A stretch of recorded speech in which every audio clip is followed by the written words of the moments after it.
In this video, we discuss the solution of one-dimensional heat equation with the boundary conditions. The first type is having both ends are kept at a zero temperature. Consider the rod at the beginning point x equal to 0, the temperature value u of 0t is equal to 0, and at the end point x equal to L, the value of the temperature ULT is equal to 0.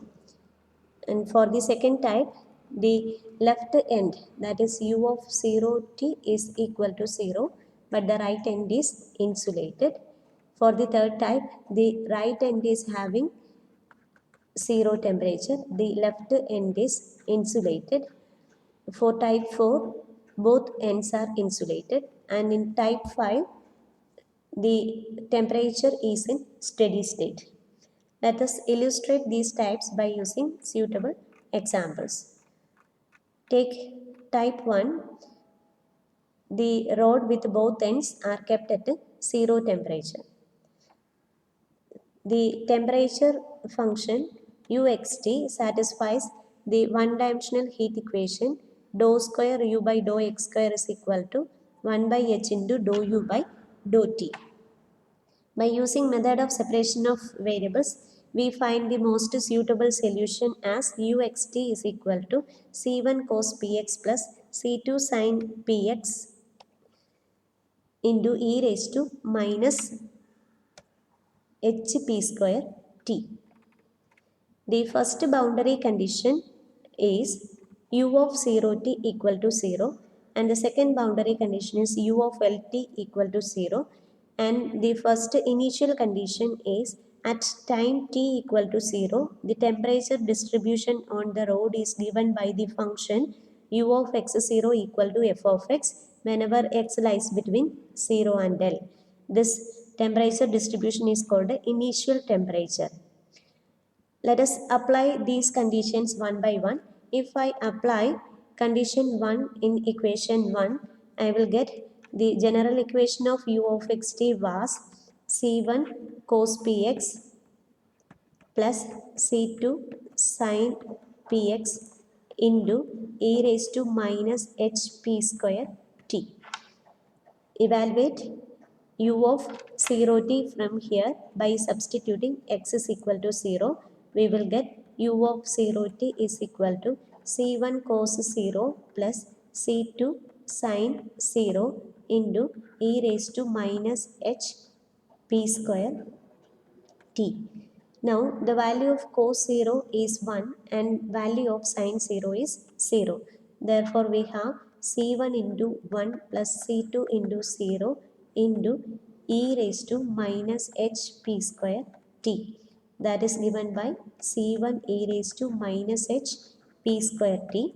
Therefore we have u of 0t equal to c1 e raised to minus h p square t equal to 0, because in the condition it is given that the value is equal to 0. Now the exponential term cannot be 0, because exponential term tends to 0 as t tends to infinity, but it never attains the value 0. The only possibility is c1 is equal to 0. When we substitute c1 is equal to 0 in equation 1, the general solution becomes uxt is equal to c2 sin px into e raised to minus hp square t. Now let us apply the second boundary condition. Second boundary condition says that u of lt is equal to 0. While I evaluate u of lt from equation 2, I will get c2 into sin pl into e raised to minus hp square t, and it is given that the value of the same is equal to 0 from boundary condition 2.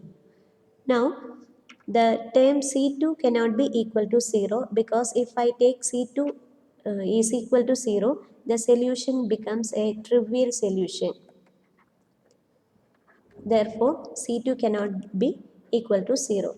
Again, as in the previous case, the exponential term cannot be equal to 0. Therefore, the only possibility is sin PL is equal to 0. Sin theta is equal to 0 whenever theta is of the form n pi, where n is an integer which is of the form 0, 1, 2, 3, etc. Therefore, we can say PL is of the form n pi, where n is equal to 0, 1, 2, 3, etc. Or P is equal to n pi by L. Let us substitute the value of P in equation 2 to get the general solution. We get uxt is equal to C2 sin n pi x by L into e raised to minus h n square by L square into t, where n is taking value 0, 1, 2, 3, etc. We neglect the term n equal to 0 because when I put n equal to 0, this term becomes sin 0, which is evidently 0. Again, it leads to the trivial solution. Therefore, normally we will write n is equal to 1, 2, 3, etc. And when I take n equal to 1, there is an arbitrary constant over here. When I choose n equal to 2, I will get a different arbitrary constant. Analogously, for different values of n, there are different arbitrary constants which appear here. Let it denoted by capital Bn because it is depending on n. Now, if y1, y2, etc., yn are independent solutions of a differential equation, then we know that y of x is equal to c1 y1 plus c2 y2 plus etc. plus cn yn is again a solution of the differential equation by method of superposition. And if we apply the same method over here as n tending to infinity, therefore the most general solution of uxt is given by sigma n equal to 1 to infinity bn into sin n pi x by L into e raised to minus h n square by L square into t. Now, I have one more initial condition that u of x0 equal to f of x. Let me evaluate u of x0 from this expression. I will get u of x0 equal to sigma n equal to 1 to infinity bn into sin n pi x by L into e raised to 0. The value of e raised to 0 is 1. Therefore, I will have this expression as f of x equal to sigma n equal to 1 to infinity bn into sin n pi x by L. This f of x appears from the given initial condition because it is given that u of x0 equal to f of x. Now, if we observe this expression, we can see that the term is the half range Fourier sine series of f of x. Because it is the half range Fourier sine series of f of x, the constant bn can be evaluated by the formula 2 by L into integral 0 to L f of x into sine n pi x by L dx. Therefore, the general solution of the heat equation is given by uxt equal to sigma n equal to 1 to infinity bn sin n pi x by L into e raised to minus h n square by L square into t, where bn is evaluated by 2 by L into integral 0 to L f of x into sin n pi x by L dx.